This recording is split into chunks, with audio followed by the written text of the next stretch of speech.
എല്ലാ വികസന പ്രവർത്തനങ്ങളും പല നിലയിൽ പലവിധമായ മനുഷ്യർക്ക് ഉപകാരപ്രദമാകുന്നതാണ്. എങ്കിലും ഒരുപക്ഷെ 10ാം വർഷത്തിലേക്ക് കടന്ന പിണറായി ഗവൺമെന്റിന്റെ അല്ലെങ്കിൽ ഒരുപക്ഷെ കഴിഞ്ഞ നൂറ്റാണ്ട് കാലത്തെ കേരളത്തിൽ നടപ്പായ പദ്ധതികളിൽ തന്നെ മലയാളികൾ ഒന്നടങ്കം ആഘോഷിക്കേണ്ട ഒരു പദ്ധതിയുടെ നിർമ്മാണ ഉദ്ഘാടനമാണ് കഴിഞ്ഞ ദിവസം കഴിഞ്ഞത്. ആനക്കാംപൊയിൽ കള്ളാടി മേപ്പാടി വയനാട് ഇരട്ട തുരങ്കപാത. താമരശ്ശേരി ചുരം എന്ന 14 കിലോമീറ്റർ നീണ്ട ചുരത്തിലെ ട്രാഫിക് ബ്ലോക്കുകളിൽപ്പെട്ട് മാത്രം മരണമടഞ്ഞവരുടെ പതിറ്റാണ്ടുകളുടെ കണക്കെടുത്താൽ അവിശ്വസനീയമാംവിധം എണ്ണമായിരിക്കും അത്. അവധി ദിവസങ്ങളിൽ അടിവാരവും താമരശ്ശേരിയും കഴിഞ്ഞ് കൊടുവള്ളി വരെ നീളുന്ന ട്രാഫിക് ബ്ലോക്കുകൾ. കോഴിക്കോട് മെഡിക്കൽ കോളേജിലേക്കുള്ള ആംബുലൻസുകൾ മുതൽ തൊഴിലാളികളും വിദ്യാർത്ഥികളും സ്ത്രീകളും വയോജനങ്ങളും അടങ്ങുന്ന വയനാട്ടുകാരുടെ ജീവിതത്തിലെ നല്ലൊരു പങ്ക് സമയം ചെലവിട്ടത് ഈ ചുരത്തിലായിരിക്കും, ഉറപ്പാണ്. ഗുണ്ടൽപേട്ട്, ദേവർഷോലൈ, നീലഗിരി വരെ നീളുന്ന മറ്റു സംസ്ഥാനങ്ങളുടെ മനുഷ്യരുടെ കഷ്ടപ്പാട് വേറെ. ഈ ഒരു കാരണം കൊണ്ട് തന്നെ മെയിൻ ലാൻഡിന് പുറത്തൊരു അവികസിത ജനവിഭാഗമായാണ് ശരാശരി മലയാളികൾ പോലും വയനാട്ടുകാരെ പരിഗണിച്ചിരുന്നത്. മലയാളികൾക്ക് റീൽസ് ഉണ്ടാക്കാനും ടൂർ പോകാനുമൊക്കെ മാത്രമായി കണ്ടിരുന്ന പ്രദേശത്തെ ജനങ്ങളുടെ ജീവിത സാഹചര്യങ്ങളെക്കുറിച്ച് റോഡ് മാർഗമല്ലാതെ മറ്റൊരു യാത്രാമാർഗം ലഭ്യമല്ലാത്ത അവർ അനുഭവിക്കുന്ന കണക്ടിവിറ്റി പ്രശ്നങ്ങളെക്കുറിച്ചൊന്നും മലയാളികൾ വേണ്ട വിധം ചർച്ച പോലും ചെയ്തിട്ടില്ല. ഒരു ദേശത്തിൻ്റെ സാമ്പത്തിക സാമൂഹ്യ വികസനത്തിൽ കണക്ടിവിറ്റിക്ക് വലിയ പങ്കുണ്ട്. സത്യത്തിൽ കേരളത്തിൻ്റെ സാമൂഹ്യ വികസനത്തിൽ വലിയൊരു പങ്ക് വഹിച്ചത് ഗ്രാമ-നഗര വ്യത്യാസമില്ലാതെ എവിടേക്കും സഞ്ചരിക്കാൻ സാധിക്കുന്ന മെച്ചപ്പെട്ട റോഡ് കണക്ടിവിറ്റിയാണ്. ഇന്ത്യയിൽ ഒരു സംസ്ഥാനത്തും നമുക്ക് കേരളത്തിലെ പോലെ ടാറിട്ട ഗ്രാമീണ റോഡുകളും ഇത്രയധികം വാഹന സാന്ദ്രതയും കാണാൻ സാധിക്കില്ല. ചൈനയെ ഇന്ന് കാണുന്ന ചൈനയാക്കി വാർത്തെടുത്തതിൽ ഈ ഹൈവേ ഹൈസ്പീഡ് റെയിൽ കണക്ടിവിറ്റിക്ക് വലിയ പങ്കുണ്ട് എന്നുള്ളതുകൂടി നമ്മൾ ഓർക്കണം. ടണൽ പ്രോജക്റ്റ്, വയനാട്ടിലേക്ക് പെട്ടെന്ന് എത്താൻ വേണ്ടിയുള്ള ടണൽ പ്രോജക്റ്റ്, അതിനെയൊക്കെ ഞങ്ങൾ ശക്തമായി എതിർക്കും എന്ന് യാതൊരു ഉളുപ്പും തോന്നാതെ കേരളത്തിൽ ഇരുന്നു കൊണ്ട് വിളിച്ചു പറഞ്ഞ ആളാണ് വി.ഡി. സതീശൻ എന്ന പ്രതിപക്ഷ നേതാവ്. ആ പ്രതിപക്ഷ നേതാവിൻ്റെ കോൺഗ്രസ് പാർട്ടിയുടെ വയനാട് എം.പിയും കൽപ്പറ്റ എം.എൽ.എയും അതേ ടണൽ പ്രോജക്റ്റിൻ്റെ നിർമ്മാണ ഉദ്ഘാടനത്തിൽ ക്ഷണിക്കപ്പെട്ട അതിഥികളുടെ കൂട്ടത്തിലുണ്ട്. അതങ്ങനെ തന്നെയാണ് വേണ്ടതും. യാതൊരു വിഷനോ കഴിവോ ഇല്ലാത്ത യൂസ്ലെസ് പോങ്ങന്മാരുടെ സംഘമാണെങ്കിൽ പോലും അവരെ ജനാധിപത്യ സംവിധാനത്തിൽ അർഹിക്കുന്ന മര്യാദ കാണിക്കണമെന്നാണ്.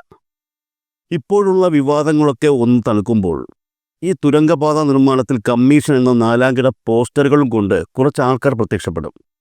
അതും കഴിഞ്ഞ് ഇരട്ട തുരങ്കപാത യാഥാർത്ഥ്യമായി നാടിന് സമർപ്പിക്കുമ്പോൾ അത് ഞങ്ങളുടെ സാറിട്ട കല്ലാണെന്ന് പറഞ്ഞുകൊണ്ട് അവർ വീണ്ടും വരും.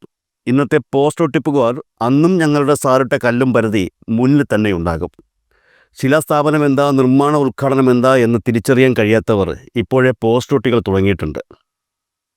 വരുംകാല കേരളം ഈ സർക്കാരിനോട് കടപ്പെട്ടിരിക്കും. മനുഷ്യൻ്റെ സാമൂഹ്യ ജീവിതത്തെ സമഗ്രമായി സ്വാധീനിക്കുന്ന, മാറ്റി തീർക്കുന്ന 1 ഡസനോളം പദ്ധതികളാണ് ഈ കാലയളവിൽ കേരളത്തിൽ യാഥാർത്ഥ്യമായത്.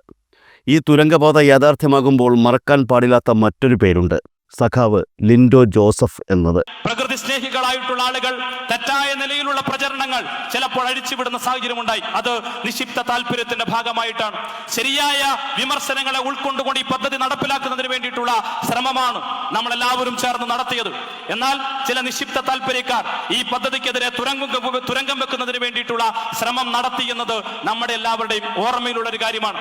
ഈ ചടങ്ങ് ഇവിടെ ആരംഭിക്കുന്നതിന് മുമ്പ് കേരളത്തിന്റെ പ്രിയങ്കരനായ മുഖ്യമന്ത്രി ശ്രീ പിണറായി വിജയൻ അവர்களോടും വേദിയിലുള്ള കേരളത്തിന്റെ പ്രിയങ്കരനായ പൊതുമരാമത്ത് ടൂറിസം വകുപ്പ് മന്ത്രി അഡ്വക്കേറ്റ് P.A. മുഹമ്മദ് റിയാസ് അവர்களോടും കേരളത്തിന്റെ പ്രിയങ്കരനായ ധനകാര്യ വകുപ്പ് മന്ത്രി ശ്രീ K.N. ബാലഗോപാൽ അവர்களോടും നന്ദി പറഞ്ഞുകൊണ്ടല്ലാതെ ഈ ചടങ്ങ് നമുക്ക് ആരംഭിക്കാൻ വേണ്ടി കഴിയില്ല. കാരണം പൂർവികരായി കണ്ടിരുന്ന ഒരു സ്വപ്നം, ആ സ്വപ്നം സാക്ഷാത്കരിക്കാൻ ഈ നാട്ടിലെ ജനങ്ങൾ നൂറ്റാണ്ടുകളായി പറഞ്ഞു കേട്ടിട്ടുള്ള ഒരു പാത യാഥാർത്ഥ്യമാക്കാൻ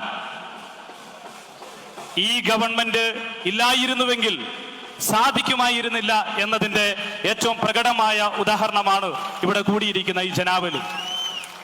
കാരണം ആനക്കാംപൊയിൽ നിന്ന് മേപ്പാടിയിലേക്ക് ഒരു റോഡുണ്ട് എന്ന് 1948 കാലഘട്ടം മുതൽ ആനക്കാമ്പൊയിലും തിരുവമ്പാടിയിലും കുടിയേറിയ ജനത അന്നു മുതലേ പറയുന്നുണ്ട്. അവർ പറയുന്നത് കാൽനടയായി സഞ്ചരിക്കാൻ ആനക്കാമ്പൊയിൽ മുത്തപ്പുമ്പുഴ മറിപ്പുഴയിൽ നിന്ന് സ്വർഗംകുന്ന് നിന്ന് കുണ്ടന്തോട് നിന്ന് കാൽനടയായി ഞങ്ങൾ കള്ളാടിയിലേക്കും മേപ്പാടിയിലേക്കും സഞ്ചരിച്ചിട്ടുണ്ട്. അതിലെ ഒരു റോഡിന്റെ സാധ്യതയുണ്ട് എന്ന് എത്രയോ നാളുകൾക്ക് മുമ്പ് തൊട്ട് പറയുന്നത് നമ്മൾ കേട്ടിട്ടുണ്ട്.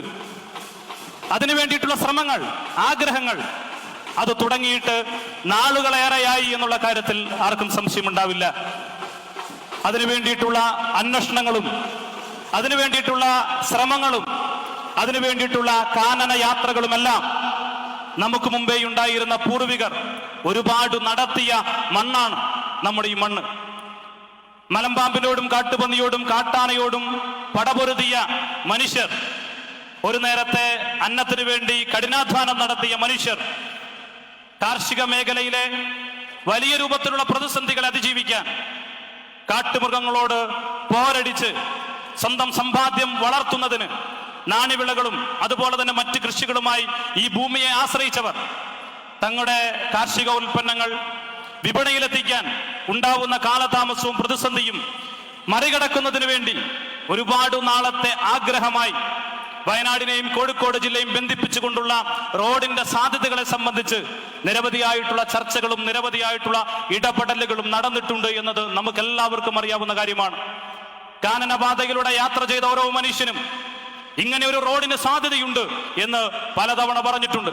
പല തവണ 1980 മുതൽ അതിന്റെ രൂപത്തിലുള്ള വ്യത്യസ്തങ്ങളായിട്ടുള്ള ചർച്ചകളും അതിനു വേണ്ടിയിട്ടുള്ള ശ്രമങ്ങളും ആരംഭിച്ചിട്ടുണ്ട്. എന്നാൽ 2006 തിരുവമ്പാടി നിയോജകമണ്ഡലത്തിൽ നിന്നും MLA ആയി തിരഞ്ഞെടുക്കപ്പെട്ട ഈ മലയോര മണ്ണിന്റെ പ്രിയങ്കരനായിരുന്ന പുത്രൻ പ്രിയപ്പെട്ട മത്തായി ചോക്കോ അദ്ദേഹം തെരഞ്ഞെടുപ്പിൽ മത്സരിക്കുന്ന ഘട്ടത്തിലാണ് ആനക്കാമ്പൊയിൽ നിന്ന് കള്ളാടി മേപ്പാടിയിലേക്ക് ഒരു ബദൽ റോഡ് നിർമ്മിക്കണം എന്നുള്ള ഒരു വലിയ ഒരു പ്രകടന പത്രിക പുറത്തിറക്കുന്നത്. ആ പ്രകടന പത്രിക അദ്ദേഹം പുറത്തിറക്കിയതിനു ശേഷം 2006 അദ്ദേഹത്തിന് നിയമസഭാ തെരഞ്ഞെടുപ്പിൽ മത്സരിച്ച് വിജയിച്ച അദ്ദേഹത്തിന് ശക്തിപ്രതിജ്ഞ ചെയ്യുന്നത് പോലും അദ്ദേഹം ആശുപത്രി ശയ്യയിലായിരുന്നു എന്നുള്ള കാര്യം നമുക്ക് എല്ലാവർക്കും അറിയാം. അദ്ദേഹത്തിന് നിയമസഭയിൽ പോകാൻ കഴിയുന്ന ഒരു സാഹചര്യം ഉണ്ടായില്ല. അതിനു മുമ്പേ അദ്ദേഹം നമ്മളെ വിട്ടുപിരിയുന്ന സാഹചര്യം ഉണ്ടായി. അദ്ദേഹത്തിന്റെ മരണത്തിനു ശേഷം ഈ നിയമസഭാ മണ്ഡലത്തിൽ നിന്നും ജനപ്രതിനിധിയായി തെരഞ്ഞെടുക്കപ്പെട്ട ഈ വേദിയിലുള്ള ബഹുമാന്യനായിട്ടുള്ള ശ്രീ ജോർജ് തോമസ് അദ്ദേഹം ആ ബദൽ പാതയ്ക്ക് വേണ്ടിയിട്ടുള്ള ശ്രമങ്ങൾ അവിടെ നിന്ന് ആരംഭിക്കുന്ന സാഹചര്യമുണ്ടായി. അതിനു വേണ്ടിയിട്ടുള്ള ഒരു ജനകീയ കമ്മിറ്റിയും ഒരു വനയാത്രയും ഈ നാട്ടിലെ ജനങ്ങളെ മുഴുവൻ കോർത്തിണക്കിക്കൊണ്ട് ഈ മലയോര മേഖലയുടെ ഏറ്റവും വലിയ വികസന സ്വപ്നം സാക്ഷാത്കരിക്കുന്നതിന് വേണ്ടി ഒരു വനയാത്ര ഈ മേഖലയിലൂടെ നടത്തുന്ന സാഹചര്യം ഉണ്ടായിട്ടുണ്ട് എന്നുള്ള കാര്യം നമുക്കറിയാം. എന്നാൽ അതിന് ഒരു തുടർച്ചയുണ്ടാക്കാൻ വേണ്ടി നമുക്ക് കഴിഞ്ഞില്ല. അത് നമ്മൾ ആഗ്രഹിച്ച നിലയിലേക്ക് ഫലപ്രാപ്തിയിലേക്ക് എത്തിക്കാൻ വേണ്ടി കഴിഞ്ഞില്ല. 2015 UDF ഗവൺമെന്റിന്റെ കാലഘട്ടത്തിൽ പ്രൈവറ്റ് ഏജൻസി ആയിട്ടുള്ള റൂബി സോഫ്ടെക് എന്ന് പറഞ്ഞ കമ്പനി നടത്തിയ ഒരു അന്വേഷണത്തിൽ ആനക്കാമ്പൊയിൽ നിന്ന് മേപ്പാടിയിലേക്ക് ഒരു റോഡ് സാധ്യമല്ല എന്നും എന്നാൽ അവിടെ ഒരു തുരങ്കം നിർമ്മിച്ചാൽ അതിന് സാധ്യതയുണ്ട് എന്നും ഒരു കണ്ടെത്തലുണ്ടായി. ആ കണ്ടെത്തൽ നമുക്ക് ഫലപ്രാപ്തിയിലെത്തിക്കാൻ വേണ്ടി കഴിഞ്ഞില്ല. ഒരു നിർദ്ദേശം മാത്രമാണ് ഉണ്ടായിരുന്നത്. 2016 വീണ്ടും LDF ഗവൺമെന്റ് അധികാരത്തിൽ വന്നു. ഒന്നാം പിണറായി വിജയൻ ഗവൺമെന്റ് അധികാരത്തിൽ വന്നപ്പോൾ ആ ശ്രമം വീണ്ടും ആരംഭിക്കുന്ന സാഹചര്യമുണ്ടായി. ആ ശ്രമത്തിൽ ആനക്കാമ്പൊയിൽ നിന്ന് കള്ളാടിയിലേക്ക് ഒരു റോഡ് നിർമ്മിക്കുന്നതിന്, തുരങ്കപാത എന്ന ആശയം പ്രാബല്യത്തിൽ കൊണ്ടുവരുന്നതിന് ഒരു വലിയ പരിശ്രമം ഒന്നാം പിണറായി വിജയൻ ഗവൺമെന്റിന്റെ കാലയളവിൽ നടക്കുന്ന സാഹചര്യമുണ്ടായി. നമുക്കെല്ലാവർക്കും അതിനെക്കുറിച്ച് അറിവുള്ളതാണ്. അങ്ങനെയാണ് ഒന്നാം പിണറായി വിജയൻ ഗവൺമെന്റിന്റെ കാലഘട്ടത്തിൽ 20 കോടി രൂപ ആദ്യമായി ബജറ്റിലൂടെ നീക്കിവെക്കുന്ന ഒരു സാഹചര്യം ഉണ്ടായത് എന്ന് നമുക്കെല്ലാവർക്കും അറിയാം. അതിൽ നിന്നാണ് നമ്മുടെ തുരങ്കപാതയുടെ ആശയും പ്രതീക്ഷയുമായിരുന്ന പ്രവർത്തനങ്ങൾക്ക് ചിറകുമുളച്ചു തുടങ്ങിയത് എന്ന് ഇവിടെ ഈ അവസരത്തിൽ സൂചിപ്പിക്കാൻ ആഗ്രഹിക്കുകയാണ്. 2016 ആരംഭിച്ച ആ പരിശ്രമം 2020 പിണറായി വിജയൻ ഗവൺമെന്റിന്റെ അവസാന ബജറ്റ് സമ്മേളനത്തോടനുബന്ധിച്ച് ഈ പദ്ധതിക്ക് ആവശ്യമായ 658 കോടി രൂപ പദ്ധതിയിലൂടെ നീക്കിവെക്കുന്ന സാഹചര്യമുണ്ടായി. പദ്ധതി യാഥാർത്ഥ്യമാക്കാൻ സാങ്കേതിക വൈദഗ്ധ്യമുള്ള എഞ്ചിനീയറിംഗ് സംവിധാനം ഇല്ലാത്ത നമ്മുടെ കേരളം ആ സാങ്കേതിക വൈദഗ്ധ്യം കണ്ടെത്തുന്നതിന്, അത് നടപ്പിലാക്കുന്നതിന് ആരുടെ സഹായം തേടാൻ കഴിയുമെന്നുള്ള പ്രതീക്ഷയിൽ നിന്നാണ് മെട്രോമാൻ ശ്രീധരൻ എന്ന് പറയുന്ന മഹാനായ മനുഷ്യനെ കാണുന്നത്. അദ്ദേഹത്തിന്റെ നിർദ്ദേശത്തെ തുടർന്നാണ് കൊങ്കൺ റെയിൽ കോർപ്പറേഷനെ സമീപിക്കുന്നത്. അതിനിടയിൽ ഇന്ന് ഈ വേദിയിലുള്ള പ്രിയപ്പെട്ട ശ്രീ ജോർജ് എം തോമസ് മുൻ MLA നേതൃത്വത്തിൽ, CPM-ന്റെ അന്നത്തെ ഏരിയ കമ്മിറ്റിയുടെ സെക്രട്ടറി ആയിരുന്ന ടി വിശ്വനാഥന്റെ നേതൃത്വത്തിൽ, താമരശ്ശേരി രൂപതയുടെ ബഹുമാന്യനായ ബിഷപ്പ് മാർ റെമിജിയോസ് ഇഞ്ചനാനിൽ പിതാവിന്റെ നേതൃത്വത്തിൽ, ഇവിടെ ഉണ്ടാക്കിയ ആക്ഷൻ കമ്മിറ്റിയുടെ കൺവീനറായിരുന്ന ശ്രീ ജോസ് മാത്യു അവരുടെ നേതൃത്വത്തിൽ, തിരുവമ്പാടി ഗ്രാമപഞ്ചായത്തിന്റെ അന്നത്തെ പ്രസിഡന്റായിരുന്ന ശ്രീ PT അഗസ്റ്റിൻ എന്നിവരുടെ നേതൃത്വത്തിൽ ബഹുമാന്യനായ മുഖ്യമന്ത്രിയെ കാണുകയും ഈ പദ്ധതി യാഥാർത്ഥ്യമാക്കാൻ അദ്ദേഹത്തിന്റെ ഇടപെടൽ അനിവാര്യമാണ് എന്ന് അദ്ദേഹത്തെ അറിയിക്കുകയും ചെയ്തു. അന്ന് അദ്ദേഹം ഈ നാട്ടിലെ മലയോര മണ്ണിലെ പ്രിയപ്പെട്ട കർഷക മക്കളോട് പറഞ്ഞത്, ഈ ഗവൺമെന്റ് ഉള്ള കാലം, ഈ ഗവൺമെന്റിന്റെ കാലഘട്ടത്തിൽ ഈ പദ്ധതി ആനക്കാമ്പയിൽ കള്ളാടി മേപ്പാടി തുരങ്കപാത എന്ന് പറഞ്ഞ പദ്ധതി നടപ്പിലാക്കുമെന്നുള്ളതാണ് അദ്ദേഹം പറഞ്ഞത്. അതിന് എത്ര പണം ചെലവായാലും ആ പണം കണ്ടെത്താൻ ഈ ഗവൺമെന്റ് പ്രതിജ്ഞാബദ്ധമാണ്. കാരണം മലയോര മേഖലയിലെ, കാർഷിക മേഖലയിലെ കർഷകരായിട്ടുള്ള മനുഷ്യർ അനുഭവിക്കുന്ന ദുരിതം, പ്രയാസം, ബുദ്ധിമുട്ട്, ആ ബുദ്ധിമുട്ടുകൾക്ക് ഒരു പരിഹാരം കണ്ടെത്താൻ ഈ പദ്ധതിയിലൂടെ സാധിക്കുമായിരുന്നു എന്നുള്ള അറിവ് അദ്ദേഹത്തിനുണ്ടായിരുന്നു. 2020 658 കോടി രൂപ അനുവദിച്ച പദ്ധതി കൊങ്കൺ റെയിൽ കോർപ്പറേഷനെ ഈ പദ്ധതിയുടെ വിശദമായ DPR തയ്യാറാക്കുന്നതിനും ആ പദ്ധതിക്ക് ആവശ്യമായ അനുമതികൾ വാങ്ങിക്കുന്നതിനും വേണ്ടിയിട്ടുള്ള ശ്രമങ്ങൾ നടന്നു. ആ ശ്രമത്തിന്റെ ഭാഗമായിട്ടാണ് കൊങ്കൺ റെയിൽ കോർപ്പറേഷൻ നമ്മളെല്ലാവരും പറയുന്ന ആനക്കാമ്പൽ കള്ളാടി മേപ്പാടി തുരങ്കപാത എന്ന അലൈൻമെന്റ് അംഗീകരിക്കുന്നത്. 4 അലൈൻമെന്റുകളാണ് ഉണ്ടായിരുന്നത്. ആ 4 അലൈൻമെന്റുകളിൽ ഏറ്റവും അനുയോജ്യമെന്ന് കണ്ടെത്തിയ ആനക്കാമ്പൽ കള്ളാടി മേപ്പാടി തുരങ്കപാത എന്ന അലൈൻമെന്റിന് അംഗീകാരം കിട്ടുന്നത് ആ കാലയളവിലാണ്. സ്വാഭാവികമായിട്ടും ആ ഗവൺമെന്റിന്റെ കാലാവധി പൂർത്തീകരിച്ചു. 2021 നിയമസഭാ തെരഞ്ഞെടുപ്പിൽ ഈ നിയമസഭാ മണ്ഡലത്തെ പ്രതിദാനം ചെയ്യാനുള്ള അവസരം ഈ നാട്ടിലെ നല്ലവരായ ജനങ്ങൾ നൽകി. അവരേൽപ്പിച്ച ഉത്തരവാദിത്വത്തിൽ ഏറ്റവും പ്രധാനപ്പെട്ട ഉത്തരവാദിത്വം ആനക്കാമ്പൽ കള്ളാടി മേപ്പാടി തുരങ്കപാത യാഥാർത്ഥ്യമാക്കുന്നതിന് വേണ്ടിയിട്ടുള്ള പരിശ്രമങ്ങളിൽ മുൻനിരയിൽ നിൽക്കുക എന്നുള്ളതായിരുന്നു. MLA ആയി തെരഞ്ഞെടുക്കപ്പെട്ടതിന് ശേഷം ഏറ്റവും ആദ്യം കേരളത്തിന് പ്രിയങ്കരനായ മുഖ്യമന്ത്രി ശ്രീ പിണറായി വിജയൻ അവരെ കാണുമ്പോൾ അദ്ദേഹത്തിന് മുന്നിലേക്ക് നൽകിയ ആദ്യത്തെ നിവേദനത്തിൽ എഴുതിയ കാര്യം ആനക്കാമ്പൽ കള്ളാടി മേപ്പാടി തുരങ്കപാത യാഥാർത്ഥ്യമാക്കുന്നതിന്റെ ഇടപെടലുകളെ സംബന്ധിച്ചാണ്. ഈ വേദിയിലുള്ള കേരളത്തിന്റെ പ്രിയങ്കരനായിട്ടുള്ള പൊതുമരാമത്ത് ടൂറിസം വകുപ്പ് മന്ത്രി അഡ്വക്കേറ്റ് PA മുഹമ്മദ് റിയാസിനെ നേരിട്ട് കൊണ്ട് അദ്ദേഹത്തിന് നൽകിയ നിവേദനത്തിൽ സൂചിപ്പിച്ച ഇതേ കാര്യമാണ്. ബഹുമാന്യനായ ധനകാര്യ വകുപ്പ് മന്ത്രി ശ്രീ KN ബാലഗോപാൽ ഇവിടെയുണ്ട്. അദ്ദേഹത്തിന് മുന്നിലേക്കും നൽകിയ നിവേദനത്തിൽ സൂചിപ്പിച്ചൊരു കാര്യം ഇതേ കാര്യം തന്നെയാണ്. ഈ 3 ആളുകളെയും കണ്ടു സംസാരിച്ച ഘട്ടത്തിലെല്ലാം ഈ പദ്ധതി യാഥാർത്ഥ്യമാക്കുമെന്നുള്ള നില തന്നെയാണ് ഉണ്ടായത്. അങ്ങനെയാണ് കൊങ്കൺ റെയിൽ കോർപ്പറേഷൻ നേരത്തെ ഉണ്ടായിരുന്ന അലൈൻമെന്റിന് അംഗീകാരം കിട്ടി പുതിയ DPR തയ്യാറാക്കിയപ്പോൾ നിങ്ങൾ ഉദ്ദേശിക്കുന്നത് പോലെ ഒരു സിംഗിൾ ടണലിൽ ഈ പദ്ധതി യാഥാർത്ഥ്യമാക്കുന്നത് ഗുണകരമല്ല. നിങ്ങൾ ഒരു സിംഗിൾ ടണലാണ് ഉദ്ദേശിക്കുന്നതെങ്കിൽ അതിനോടൊപ്പം തന്നെ ഒരു സെക്യൂരിറ്റി ടണൽ കൂടി നിങ്ങൾക്ക് നിർമ്മിക്കേണ്ടതായി വരും. സെക്യൂരിറ്റി ടണലിനേക്കാൾ നല്ലത് നിങ്ങൾക്ക് ടിൻ ട്യൂബ് ടണലാണ് നിർമ്മിക്കുന്നത് എന്നുള്ളതാണ് അവരുടെ നിർദ്ദേശം.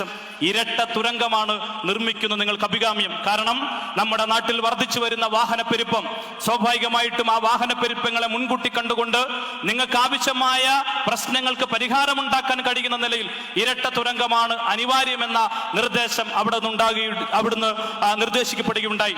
അതിന്റെ അടിസ്ഥാനത്തിലാണ് ഞാൻ നേരത്തെ സൂചിപ്പിച്ച താമരശ്ശേരി രൂപതയുടെ ബഹുമാനായിട്ടുള്ള മെത്രാൻ മാർ റെമിജിയോസ് ഇഞ്ചനാനിൽ പിതാവ് കടന്നു വരുന്നുണ്ട്.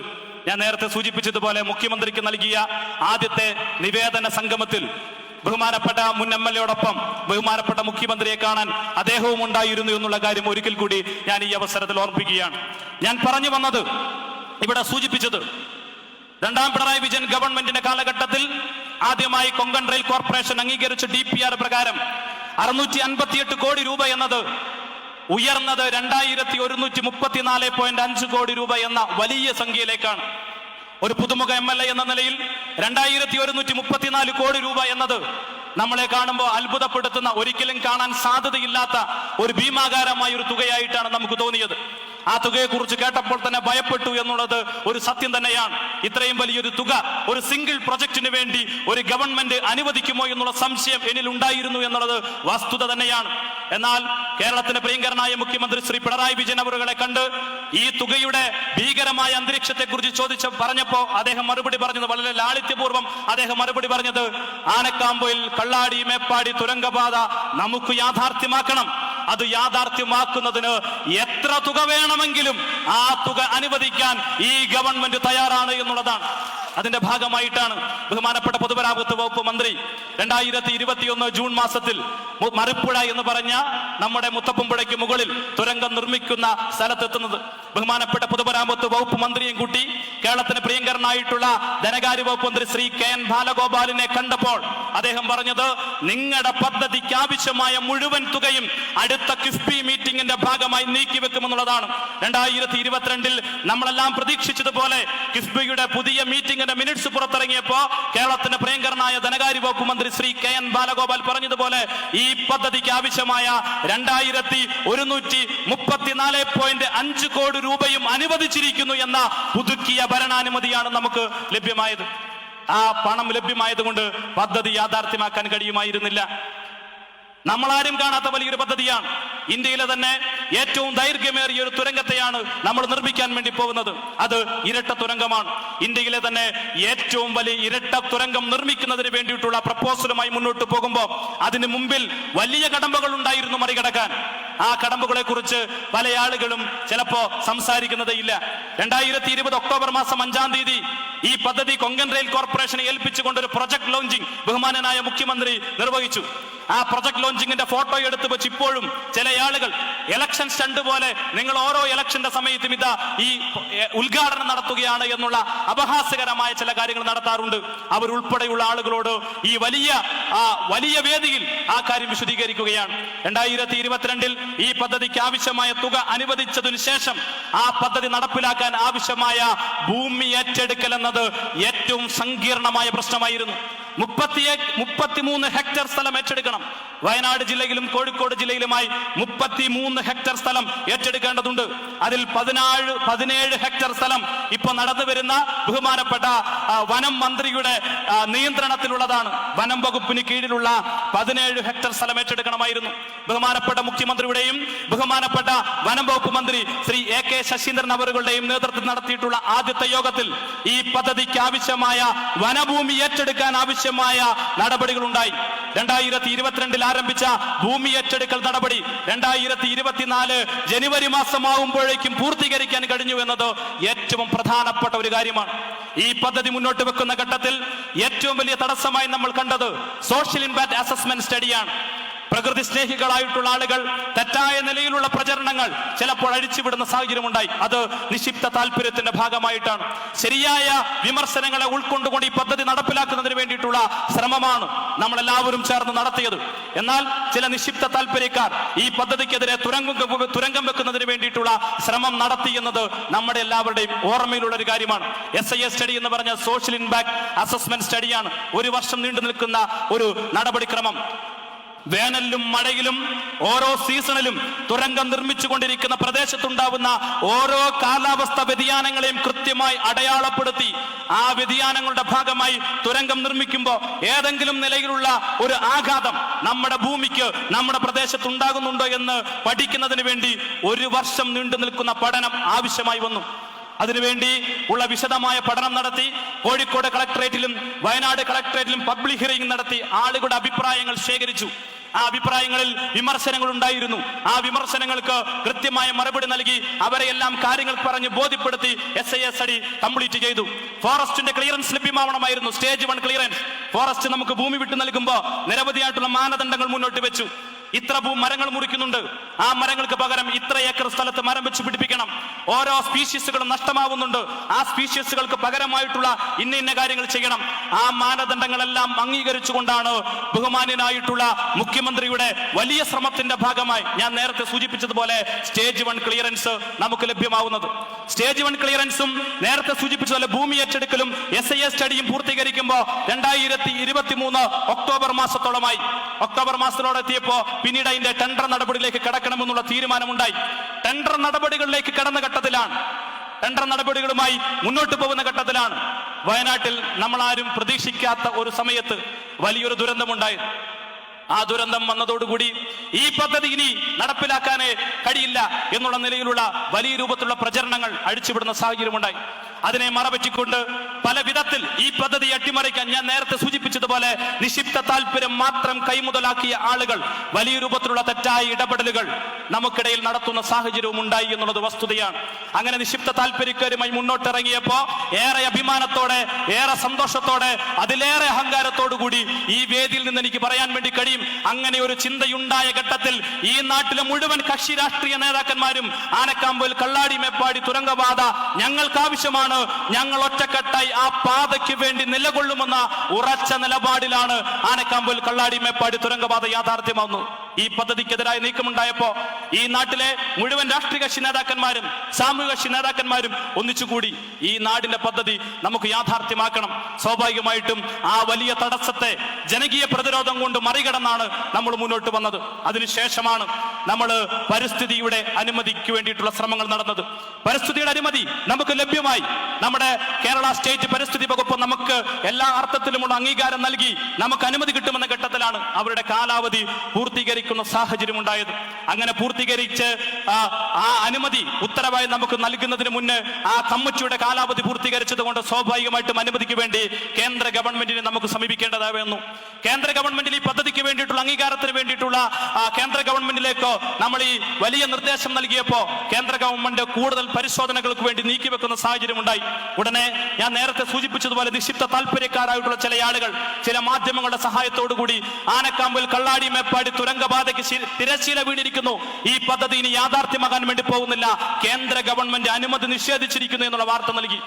വലിയ രൂപത്തിൽ ഹൃദയഭേദകമാവുന്ന ഒരു വാർത്തയായിട്ടാണ് ഈ നാട്ടിലെ ജനങ്ങൾ അതിനെ കേട്ടത്. എന്നാൽ അതിനെ മറികടക്കാൻ വേണ്ടി കഴിയുമെന്നുള്ള ദൃഢനിശ്ചയത്തോടുകൂടി ഈ ഗവൺമെന്റ് മുന്നോട്ട് പോയി. ഇങ്ങനെ ഒരു പ്രതിസന്ധി ഉണ്ടായ ഘട്ടത്തിൽ കേരളത്തിന്റെ പ്രിയങ്കരനായിട്ടുള്ള പൊതുമരാമത്ത് വകുപ്പ് മന്ത്രി ഇടപെട്ടു. അദ്ദേഹത്തിന്റെ നേതൃത്വത്തിൽ ബഹുമാനപ്പെട്ട മുഖ്യമന്ത്രിയുമായി ബന്ധപ്പെട്ടുകൊണ്ട് ഈ രണ്ടുപേരും ചേർന്ന് കേന്ദ്ര പരിസ്ഥിതി മന്ത്രാലയത്തെ നേരിൽ കണ്ട് കാര്യങ്ങൾ ബോധ്യപ്പെടുത്തി.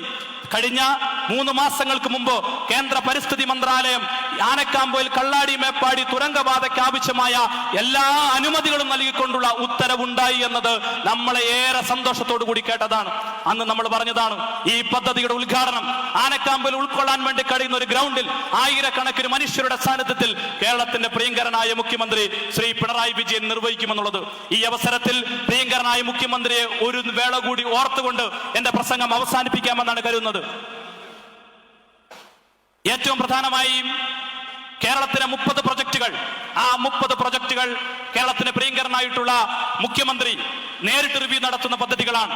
ആ പദ്ധതിയിൽ ഉൾപ്പെടുത്തി ആനക്കാമ്പൊയിൽ കള്ളാടി മേപ്പാടി തുരങ്കപാതയുടെ റിവ്യൂ കൃത്യമായി നടത്തി അദ്ദേഹത്തിന് പോകാൻ വേണ്ടി കഴിഞ്ഞു എന്നത് ഏറ്റവും പ്രധാനപ്പെട്ടതാണ്. അതുകൊണ്ട് തന്നെ ഏറ്റവും പ്രിയമുള്ളവരെ, നമ്മളെ സംബന്ധിച്ചിടത്തോളം ഈ ആഹ്ലാദകരമായ നിമിഷത്തിൽ, ഏറ്റവും പ്രതികൂലമായ കാലാവസ്ഥ ഉണ്ടാവുന്ന ഈ നിമിഷത്തിൽ ആയിരക്കണക്കിന് 10,000-കണക്കിന് ആളുകളുടെ സാന്നിധ്യത്തിൽ ഏത് പ്രതിബന്ധങ്ങളെയും തടസ്സങ്ങളെയും മാറ്റി നിർത്തിക്കൊണ്ട് കേരളത്തിന് ആവശ്യമായ വികസന പ്രവർത്തനങ്ങൾ നടപ്പിലാക്കാൻ ഈ ഗവൺമെന്റ് പ്രതിജ്ഞാബദ്ധമാണ് എന്ന നിശ്ചിതാർത്ഥത്തോടു കൂടിയാണോ കേരളത്തിന്റെ പ്രിയങ്കരനായ മുഖ്യമന്ത്രിയുടെ നേതൃത്വത്തിലുള്ള ഗവൺമെന്റ് ഈ പദ്ധതി ഇന്ന് ഉദ്ഘാടനം ചെയ്യുന്നത്. അതുകൊണ്ട് കൂടുതൽ കാര്യങ്ങൾ വിശദീകരിച്ച് മുന്നോട്ട് പോകാൻ വേണ്ടി ആഗ്രഹിക്കുന്നില്ല.